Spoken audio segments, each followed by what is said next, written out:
Hi everyone, welcome back to my channel. I hope you all are doing good. तो आज हम बात करने वाले हैं solid preparation strategy for NFAT NFSU 2024। तो काफ़ी सारे स्टूडेंट्स प्रिपेयर कर रहे हैं NFSU के लिए और काफ़ी सारे बच्चों का ड्रीम कॉलेज है, NFSU में एडमिशन लेना चाहते हैं। तो उसके लिए मैं एक आपको प्रिपरेशन स्ट्रैटेजी बता रही हूँ। काफ़ी बच्चे परेशान हो रहे थे, बार बार मुझे कॉमेंट सेक्शन में पूछ रहे थे कि मैम ये कैसे प्रिपेयर करें, वो कैसे प्रिपेयर करें, सिलेबस को लेके, सीट्स को लेके और बहुत सारे डाउट्स थे। तो पहले नंबर तो मैं वो चीज़ें आपको क्लियर कर देती हूँ। सबसे पहली बात तो NFSU का आप न्यू सिलेबस फॉलो करो, ठीक है। लास्ट ईयर का सिलेबस नहीं फॉलो करना है। लास्ट ईयर के सिलेबस में जो है आपका इंग्लिश, रीजनिंग, जनरल नॉलेज ये सब इंक्लूडेड था, बट इस साल के सिलेबस में ये सब कुछ भी इंक्लूडेड नहीं है। BSc MSc इंटीग्रेटेड कोर्स वालों के लिए आपको जनरली जो है फिजिक्स, केमिस्ट्री, बायो आएगा, ठीक है, और वो भी आपका 10+2 यानी क्लास 11th और 12th दोनों का आएगा। और बाकी जो मास्टर्स लेवल के हैं उनके लिए ग्रेजुएशन लेवल का जो है सिलेबस वहाँ पे क्लियरली मेंशन करा है। डिटेल्ड में सिलेबस नहीं दिया है अभी तक उन्होंने, लेकिन जो है यहाँ पे एटलीस्ट उन्होंने स्पेसिफाई करिए, सब्जेक्ट स्पेसिफाई करिए। तो आपको अपने अकॉर्डिंग अपनी पढ़ाई स्टार्ट कर देनी है। मेरे चैनल पर बेसिक्स ऑफ फॉरेंसिक साइंस की वीडियोस ऑलरेडी चल रही हैं। मैं क्वेश्चंस भी लेकर आऊँगी, स्पेसिफिकली सब्जेक्ट वाइज में क्वेश्चन लेकर आऊँगी। जैसे BSc MSc इंटीग्रेटेड के लिए लाऊंगी MSc forensic science, MSc forensic toxicology, MSc forensic biotechnology, MSc forensic psychology और BTech MTech अगर उनके लिए भी मेरे पास में क्वेश्चंस हो पा रहे होंगे प्रिपेयर तो मैं कराऊंगी। तो वो सब चीज़ें मैं यहाँ पे लेकर आऊँगी। तो अगर आप चैनल पर नए हो, अभी तक चैनल को सब्सक्राइब नहीं करा तो सब्सक्राइब कर लेना, वीडियो को लाइक करना और नोटिफिकेशन बेल आइकन को प्रेस कर लेना। एक और मैं बहुत इंपॉर्टेंट बात बता दूं कि अगर आप फॉरेंसिक साइंस की फील्ड में एंटर हो रहे हो तो आपको प्रॉपर नॉलेज होना बहुत ज़्यादा इंपॉर्टेंट है। तो मैं यहाँ पे 1-on-1 गाइडेंस प्रोवाइड करती हूँ, जिसमें मैं आपसे वीडियो कॉल के थ्रू बात करूँगी और आपको प्रॉपर गाइड करूँगी जॉब्स के रिगार्डिंग, करियर स्कोप, क्या एग्जाम्स देने पड़ेंगे, कैसे आपको अप्लाई करना पड़ेगा, क्या वो छोटी छोटी मिस्टेक्स होती हैं जो आपको अपने UG और PG के दौरान नहीं करनी है, वो सब चीज़ें मैं आपको बताऊँगी। बहुत सारे ऑप्शंस बताऊँगी, कैसे प्रिपरेशन करनी है, फ्यूचर के लिए कैसे प्रिपेयर होना है, वो अभी से स्टार्ट करना पड़ेगा। तो इसलिए बहुत इंपॉर्टेंट है कि आपको कोई पर्सनली गाइड करे। इसलिए मैंने ये इनिशिएटिव लिया है कि मैं सारे जितने भी फॉरेंसिक साइंस के स्टूडेंट हैं उनको गाइड करूंगी प्रॉपर तरीके से। आपको करना क्या है, डिस्क्रिप्शन में लिंक दिया हुआ है, वहाँ पर आप रजिस्टर कर सकते हो। उसके बाद में बाकी की डिटेल्स आपको आपके ईमेल के थ्रू मिल जाएंगी। तो चलो हम स्टार्ट करते हैं कि क्या प्रिपरेशन स्ट्रैटेजी फॉलो करनी है। एग्जाम की डेट आप सभी को पता ही है, जून में एग्जाम होने वाला है, 15-16 अप्रोक्स इस टाइम पे आपका एग्जाम होगा। ये डेट NFSU ने स्टार्टिंग में ही रिलीज कर दी थी और यूजुअली वो अपनी डेट चेंज नहीं करते हैं, ठीक है। अब देखो, सिलेबस के बारे में मैंने ऑलरेडी वीडियो बनाया हुआ था कि सिलेबस क्या है, तो वो आप चेक कर लेना मेरे वीडियोस को। मेरी एक प्लेलिस्ट बनी है NFAT NFSU 2024 के नाम से, उस प्लेलिस्ट पर जाके आप चेक कर सकते हो, सारी चीज़ें उसमें अवेलेबल है। और बेसिक्स ऑफ फॉरेंसिक साइंस के जो लेक्चर्स है वो मैं यहाँ ले रही हूँ, और जिनके भी सब्जेक्ट्स में बायोलॉजी इंक्लूडेड है वो लेक्चर्स मेरे सेकेंड चैनल पर हो रहे हैं। बायोलॉजी बाय प्रियांशी के नाम से चैनल है, वहाँ पर ऑलरेडी लेक्चर्स चल रहे हैं, तो उनको भी फॉलो कर लेना, उस चैनल को भी सब्सक्राइब कर लेना। वहाँ पर आप अपनी बायो की पढ़ाई कर सकते हो। तो 2 सब्जेक्ट तो मैं ही पढ़ा रही हूँ, बची फिजिक्स और केमिस्ट्री, वो खुद से पढ़नी पड़ेगी आपको। तो उसकी पढ़ाई स्टार्ट कर दो, मैं गाइड करती चाहूँगी लेकिन आप लोगों को, ठीक है। तो NCERT पे फोकस करना और साथ में जो है आप क्वेश्चंस वगैरह सॉल्व करना, वो मैं स्ट्रैटेजी में बता रही हूँ अभी, ठीक है। चलो वो मैं बताती हूँ। तो सबसे पहला इंपॉर्टेंट पॉइंट मेरा यही है कि go through the syllabus thoroughly, ठीक है। सिलेबस को बहुत ध्यान से पढ़ो। पूरा जो है मैं PDF अपने टेलीग्राम ग्रुप में फिर से शेयर कर दूंगी। ये वीडियो पब्लिश होने के एक दिन बाद मैं फिर से PDF शेयर कर दूंगी, तो वहाँ से आप जो है सिलेबस देखो। 2023 और 2024 के सिलेबस में काफ़ी सारे चेंजेस हैं, तो उसमें कंफ्यूज मत हो कि हमें कौन सा फॉलो करना है। भाई कॉमन सेंस की बात है कि आप नया वाला फॉलो करोगे ना, पुरानी चीज़ कौन फॉलो करता है, तो हमें नया वाला सिलेबस ही फॉलो करना है। अब एक और बहुत इंपॉर्टेंट डाउट आ रहा था कि जो UPSI-FS है, उन्होंने वो बेसिकली वो भी NFAT के थ्रू ही एडमिशन ले रहे हैं। उन्होंने जो अपना सिलेबस निकाला वो उन्होंने पिछले साल के अकॉर्डिंग निकाला है। तो अब कंफ्यूजन हो रहा है कि हम क्या फॉलो करें। तो भाई आप ऑफिशियल वेबसाइट पे जो मेंशन है सिलेबस वो फॉलो करो, कंफ्यूज मत हो बिल्कुल भी। अगर कोई अपडेट आता है, कोई इन्फॉर्मेशन मिलती है तो मैं तुरंत इन्फॉर्म करती हूँ। बस टेलीग्राम को ज्वाइन कर लेना और जो है मेरे इंस्टाग्राम चैनल पे भी आप ज्वाइन हो जाना, वहाँ पे मुझे फॉलो करना। सारे अपडेट्स वगैरह मैं इन्हीं सोशल मीडियाज़ के थ्रू देती रहती हूँ, तो थोड़ा सा अपडेटेड रहना बस। बाकी अभी ऐसा कुछ भी नहीं है। आप नया ऑफिशियल वेबसाइट पे जो सिलेबस है उसी को फॉलो करना है। Don't get confused in any of these, समझ गए। 2024 का फॉलो करना है। Is that clear? So I think कि सिलेबस को लेके आप लोग बहुत क्लियर हो गए होंगे। Second cheese, know your exam pattern. काफ़ी सारे बच्चों को अभी भी एग्जाम पैटर्न ही नहीं पता है कि एग्जाम कैसे होगा, क्या नेगेटिव मार्किंग है, कितने मार्क्स मिलेंगे, तो ये जानना बहुत ज़रूरी है। देखो 100 क्वेश्चंस होते हैं, +1 मिलेगा आपको राइट आंसर, अगर आप दोगे करेक्ट आंसर के लिए +1 एंड 0.25 मार्क्स आपके कटेंगे रॉन्ग आंसर में।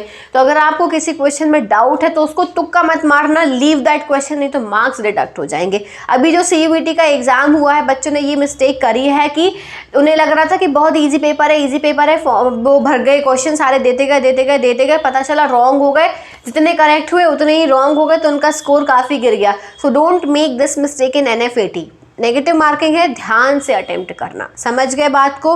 Next, divide your time for each subject and focus on tough subject first. अब देखो डिवाइड टाइम बहुत ज़्यादा इंपॉर्टेंट है, टाइम डिवाइड करना। कुछ बच्चे 12th पास आउट हैं, ठीक है, जो BSc MSc इंटीग्रेटेड कोर्स के लिए अप्लाई कर रहे हैं, या BBA MBA के अप्लाई कर रहे हैं, BTech MTech के लिए अप्लाई कर रहे हैं, मतलब जितनी भी UG के कोर्सेस है उनमें अप्लाई कर रहे हैं। तो आप तो फ्री हो, आपको तो ऐसा कुछ ऐसा है नहीं कि अभी हमारा कॉलेज चल रहा है या स्कूल चल रहा है, फ्री हो, तो पूरा दिन है आपके पास में, तो डिवाइड करो 2 to 1, इस तरीके से अपना टाइम डिवाइड करो। 2 घंटे for the most tougher subject, जो सबसे टफ सब्जेक्ट है उसके लिए दो, फिर 2 घंटे बाकी दूसरा सब्जेक्ट, और जो आपको इजी लग रहा है, फॉर एग्जांपल बायो इजी लगता है तो उसके लिए लीस्ट टाइम दो, लास्ट टाइम उसी के लिए दो। तो पहले मेन सब्जेक्ट पे फोकस करो, फिर ईजी सब्जेक्ट पे।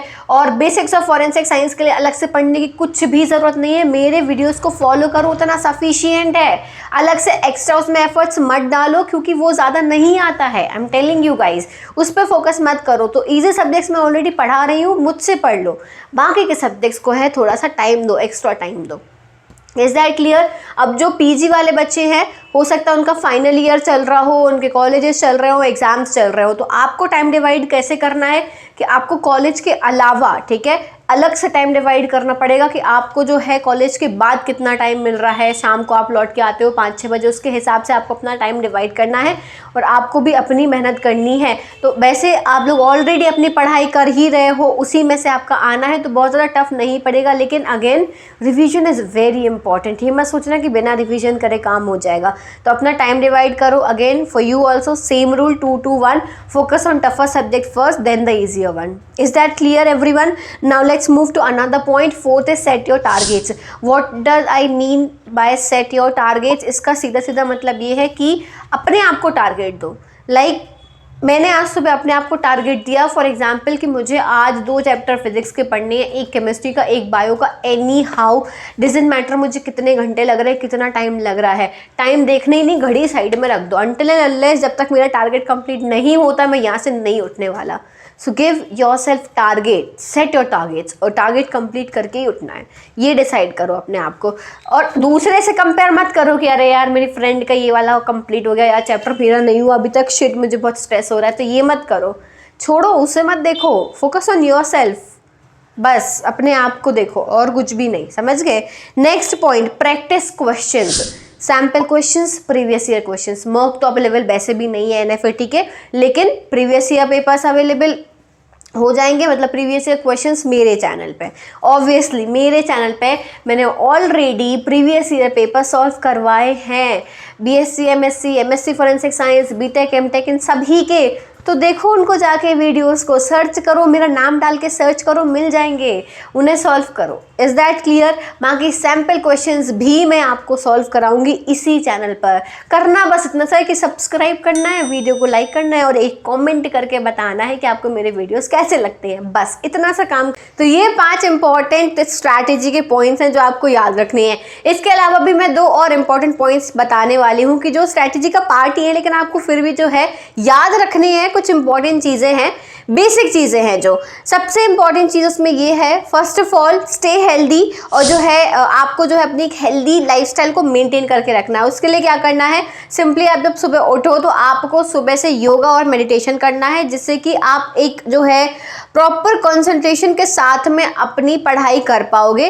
दूसरी चीज़, आप जंक फूड अवॉइड करो, बाहर का मत खाओ। 1 महीने नहीं खाओगे तो कुछ नहीं होने वाला है, कुछ बिगड़ नहीं जाएगा, आपकी हेल्थ ही मेंटेन रहेगी। स्पेशली वो बच्चे जिनकी इम्यूनिटी वीक है और जो मौसम के बदलने से तुरंत बीमार पड़ जाते हैं, ये स्पेशली पॉइंट पॉइंट उनके लिए, क्योंकि यूजुअली होता ये है कि हम बहुत पढ़ाई करते हैं, बहुत मेहनत करते हैं, हम पिछले 2 महीने से मेहनत कर रहे हैं, लेकिन फाइनल एग्जाम के दिन बीमार हो गए छोटी छोटी गलतियों की वजह से।